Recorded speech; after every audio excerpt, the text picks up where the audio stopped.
لە چەوری سێمی بەرنامەکەماندا باز لە کاری بانخوازی دەکەین لە وڵاتی ئەوروپا و وڵاتی بەریتانیا بەگشتی بزانین لەوێ چۆن کاری بانخوازی ئەنجام دەدەن، بانخوازان چۆن دەتوانن پەیامە جوانەکانی ئاینی پیرۆزی ئیسلام بگەێنن بە موسڵمانان و غیرە موسڵمانانیش تاوەکو زیاتر ئاینی پیرۆزی ئیسلام بڵاو بێتەوە لەو ناوچانەدا. گفتوگۆی زیاتر دەکەین لەگەڵ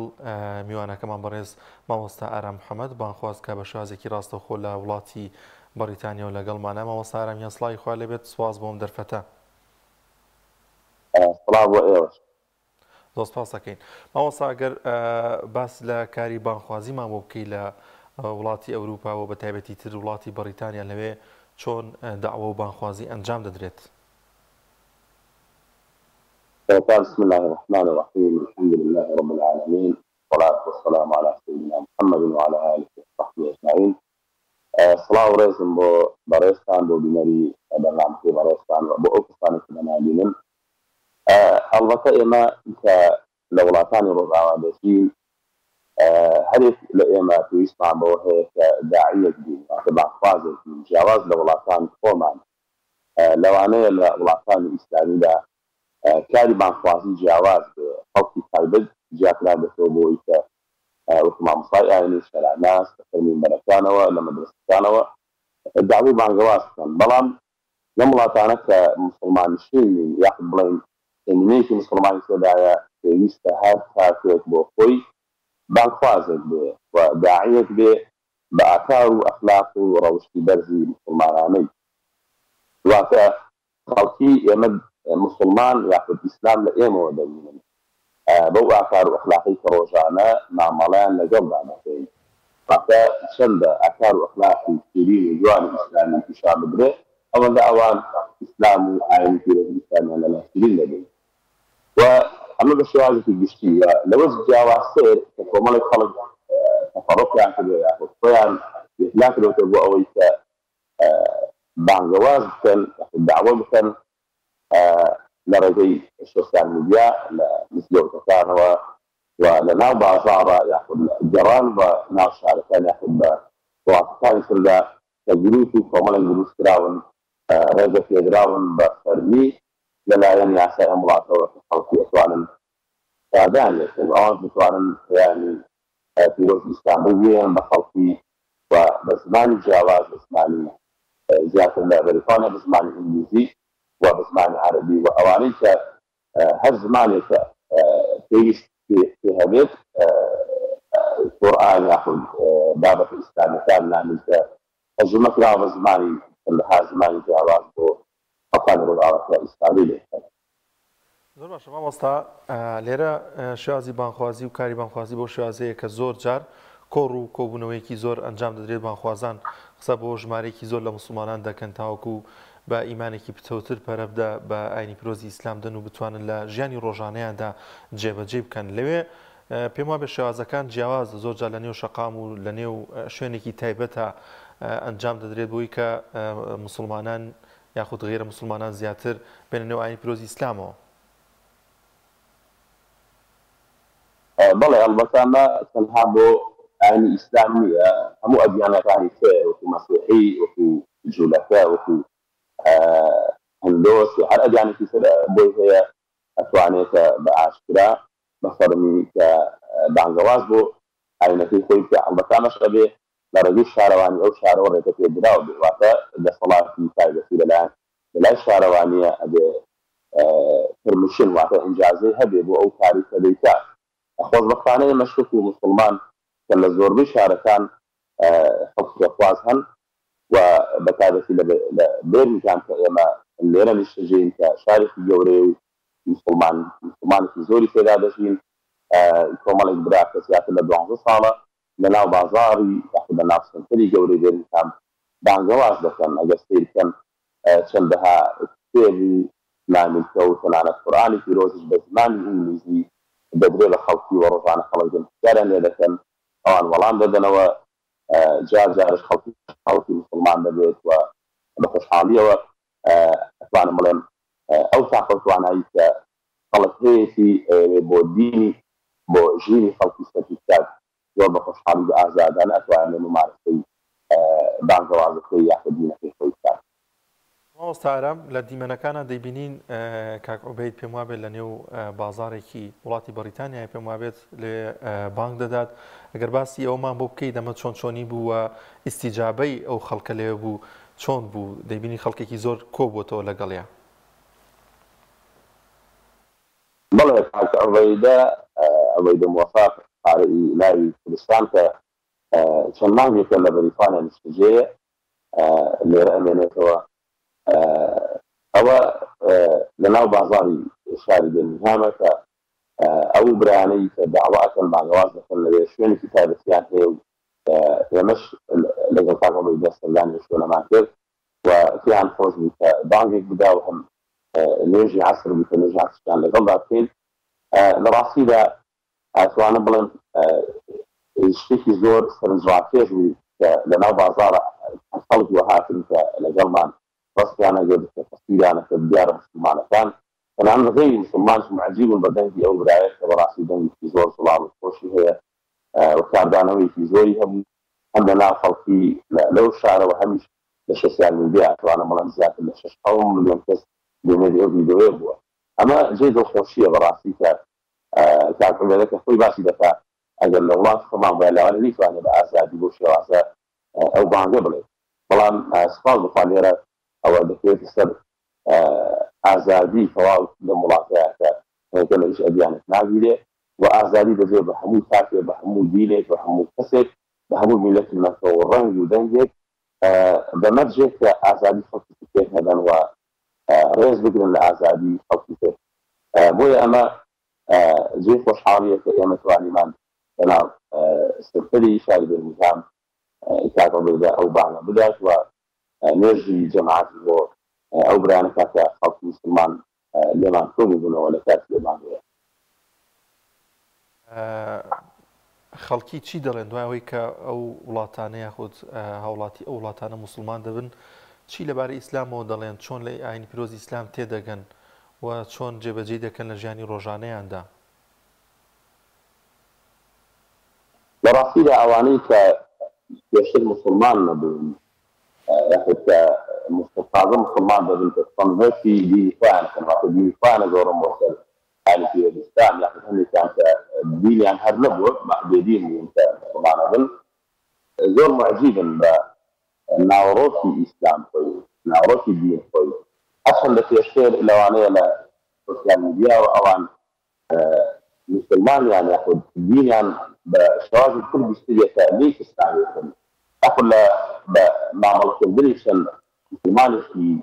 ئەتوانم بڵێم لە شارەزا یاخود ناباش ئەوان حەزەریان کردووە لەوەی کە نزیک ببنەوە لە ئاینی پیرۆزی ئیسلام بەڵام کاتێکە دێن واقعەکەی ئەبینێن حقیقەتەکەی ئەبینێن کە ئەخوێننەوە لەسەری کە ئەبیستن لەسەری زۆر دڵخۆشن زۆر معجیبن یعنی ئەو ئارامیە ئەبۆخێ دەرونی کە ئەوان بە دوایە ئەگەڕێن ئایسە دەستیان نەکەوت و دەستیان نەکەوێت واتە بە قەناعەتەوە بە بیر و باوەڕەوە ئەوان شەهادەت دێنن و مسلمانە بن و پێم وایە زۆربەیان دینداریشی واقعی ڕاستگۆیانە ئەنجام دەدەن لەگەڵ مسلمانبوون. زۆر شما سارام ئاماژەت بە ئازادی کرد لەوێ ئازادێکی زۆر باشێ بۆ ئێوە بۆ کاری بانخوازی بە هەمان شێوەیە هیچ ڕێگرێک نییە بۆی کە ئێوە پەیامە جوانەکانی ئاینی پیرۆزی ئیسلام بگەێنن و ڕێگریەکان چین ئەگەر بوونی هەبێت نێڵن کارێکی بانخوازی ئەنجام بدەن؟ لە سنووری ئەو ئازادی لەم وڵاتانە هەیە ئەوان تەنانەت پێشیان خۆشە ئەگەر ئەدیانەکان ئەمی دینی خۆیانیان هەبێ و دینی خۆیان بڵاوکەنەوە بۆ پاراستنی ئەو بیر و باوەڕی کە هەیانە و تەنها وەک عەرز کردن پێشتر تەنها ئەگەر تۆ نەبی بە گرفتێک بۆ دەوروبەری خۆت و یاخود ئەرزێکی ئازادی دەوروبەری خۆت نەبەی و یاخود سنووری یاسایی کە نەپەڕێنی و ئازادی خەڵکی خێر نەبەزێنی واتە زەرەرت نەبێ بۆ ئازادی خەڵکی خێر ئەوان تەنانەت هاوکاریش دەکەن زۆرجار زۆرێک دەکرێتەوە یاخود کەمپڵێکی هندی یان کێشێک کە ئەکرێتەوە لە وڵاتی ئەوان حکوومەتی تەواوی ئەو خەڵکانە هەن کە ماسکە دینی خۆیانە کە سەیرەکەن لەناو بازاڕە مسیحێت و زۆر ئەگەڕێن بە ماڵەکاندا ئەگەڕێن بەتابەتی لەم وەزەی ئێستاکە نزیکی کریسمس و یادی بەدایکبوونی مەسیح عەلەیهی سەلام لە لای ئەوان دێن لە دڵەکانە دێن کەلفێکیان پێیە معلومات و زانیاریان پێ بڵاوێتەوە و ئەگەر ڕێگریەکە بێ ئەڵبەتە ئەو ڕێگریانەیە کە دژی یاسای ئەم وڵاتە بی ئەو ئازادی کە فەراهەم هاتووە استقلال بکرێ و وەکو خۆی مامەڵەی پێ نەکرێ یاخود ئەو بەڵێنانەی کە دراوە بۆ پاراستنی دەوروبەر پاراستنی یاسای وڵات جێبەجێ نەکرێ غێری ئەوە ئازادی تەواو هەیە و حەزم کردن پشتگیری ئەکرێ و زۆر شاکێ خۆشە کە خەڵکی ڕازگۆیانە بتوانێت بە ماڵەکەی دینی پێ بکات. سارام دەزانین کە مۆندیالی ئەم ساڵ کاریگەریکی باشی هەبوو لەوەی کە ئاین پیرۆزی ئیسلام بڵاو بێتەوە بە جیهانەوە قەتەر ڕۆڵێکی سەرەکی و زۆر باشی گێڕا کە بتوانێت پەیامە جوانەکانی ئاینی پیرۆزی ئیسلام و ئاینی پیرۆزی ئیسلام ئاشنا بکات بە زۆرێک لە وڵاتان لە وڵاتی بەریتانیا تۆ ئەگەر لەگەڵ بیانیەکانە قسەت کرد بێ یاخود لە دەرەوە چۆن باس لە پێشوازی قەتەر دەکەن هەم بۆ ئاینی پیرۆزی ئیسلام کە بڵاوی کردوێتەوە هەم بۆ ئەو مۆندیالەشی کە نمونەیەکی وڵاتێکی موسڵمان نمونەیەکی زۆر جوان و پێشکەش کرد بە هەموو جیهان. لە ڕاستیدا ئەمە نمونەیەکی زیندووە بۆ ئەوانەی کە لە دوورەوە ئیسلامە ئەمە نمونەیەکی زیندووە کە ئەوان بتوانن زیاتر لە نزیکەوە ئیسلام بناسنەوە یاخود ئیسلام ببینن کە کل مجتمعی مسلمان زۆر بە خۆشحاڵیەوە کە قەتەر و وڵاتی ئیسلامی کە پێشوازی لە مۆندیالی ئەم ساڵ کرد کە خەڵکێکی زۆر لە دەرەوەی قەتەر یاخود لە وڵاتی ئەوروپیەکان لە وڵاتی ئەمریکا و ئاسیا و ئەفریقا کە خەڵکێکی زۆر چوون بە ئەو وڵاتە یعنی جێی خۆشحاڵیە کە ئەوەی کە نەیانزانی بزانییانە ئەتوانە بڵێم قەتەر ئاماژی هەتە خۆی پێکاوە لەوەیە کە بە شێوازێکی جوان بە شێوازێکی سەردەمیانە ئاینی پیرۆزی ئیسلام بگەێنێ بەو خەڵکی کە دێن بە وڵاتەکەی و ئێمە ئەوەی کە بینیمانە لە سوسیال میدیا سەدەها کەس مسلمان بووە لە خلالی ئەو چەند هەفتەیە کە یانی مۆندیال هەبوو ئەویش لە سەرنجامی ئەو هەوڵیمان ببوونە یاخود ئەو شارەزایی توانایی وڵاتی قەتەر کە بەکاری هێناوە بۆ خزمەتی ئاینی پیرۆزی ئیسلام بۆ نمونە ئەو کورسیانەی کە خەڵک لەسەری دانیشتون لە ساحەی یاریەکانە هەر کورسیەک ئەمان کیسەیەکیان لەگەڵ داناوە ئەو کیسەیە هەندێک معلوماتی دروست لەسەر ئاینی پیرۆزی ئیسلام و هەندێک دیاریکرا بووە بۆ ئەو خەڵکانە کە دڵخۆشی کردبوون و لەگەڵەوەشدا لە زۆربەی شوێنەکان کە ڕیکلام کراوە لەسەر دیوارەکان لەسەر شاشەکان هەندێک حەدیث پێغەمبەری خوا صلی الله علیه وسلم نووسراوە بە 8 زمانی جیاواز کە خەڵکی بینیوێتی پێی دڵخۆش بوون یەکێک لەو حەدیثانە کە فەرمێ كل معروف صدقة هەموو چاکێک خێرێکە واتە تۆ ئەگەر چاکێک لەگەڵ کەسراکەی لەگەڵ بەرامبەرکاتی ئەمە خێرە بۆ تۆ ئەمە جێی دڵخۆشیە بۆی کە تۆ ئەژی پاداش لەسەر وەربگری و حەدیثێکی تریان کە زۆر سەرنجڕاکێشە خەڵکی زۆر یانە حەدیثە بینیوە بە عەمەلی پێغەمبەری ئەکرەم عەلەیهی الصلاة والسلام فەرمێ من آمن بالله واليوم الآخر أواني كإيمان هي وباورا بروج دوائي هي فلا يؤذي جاره أواني كإيمان هي باورا بروج دوائي هي عزيزي دراسة ثانية نعلم كأما زور جرين جلاي أوان زور سنجي أوان إراكي شاوة أتوانا ملم لواني دراسة هدي لملاقيات تنصالك بيكم يكي نبينا يأخذ علاقة هیچ علاقه دیگه مالاسیان نداره بلکه ایونه لعنی پیروزی اسلام واجب لسه انسان مسلمان و ایماندار ازیت و اعضای دراستی لده و یاخذ فرین من آمن بالله واليوم الآخر فليكرم ضيفه رئیس میانه بگیری او میانه لولاته هاتو بو ما بس کتابتی خوی که تجربه موندیال و خوش دربری کاتکان خوی که بلان میاره رئیس لیده گیره توابو بعملی او اكيد الله يسلمك رئيس لليان بجين ثم تدور كمان رابر كمان في كبين رئيس لليان بجين ويأخذ من آمن بالله واليوم الآخر فليقل خيرا أو ليسكت عصي أما لا أوان ما عندي سوء أجابته نزع نفسه خير في جدنك بوي أوسع عنك معاصدة يجب جدك للآن في وجه الإسلام ده لرأسي أما همي في اللي ده فاتو في اللي ده مجتمع کۆمەڵگە دەوروبەرەوە هەیە ئەمە زۆر سەرنجی ڕۆژئاوایەکانی ڕاکێشاوە بە تایبەتی و یاخود نمونەی کە چەند کەسێکی ڕۆژئاوایی ئەچنەوە بۆ ئەو شوێنەی کە ئەتیانی شەژێن بە هەڵە خۆیانەکەن بە ماڵێکی ترا لە ماڵی دراوسەکەیانە سەیرەکەن بریاکە دانەخراوە دوایی کە ئەترسن ئەم برگایە بۆ دانەخراوە ئەگەن کە لەم وڵاتە برگا داناخرێن برگای ماڵەکان داناخرێن ئەمە دەلالێت لە ئەمانی ئەم وڵاتە ئەکا بۆی شتیان نەبینیوە بە خۆشحالیوە بینیمان کە سەدەها کەس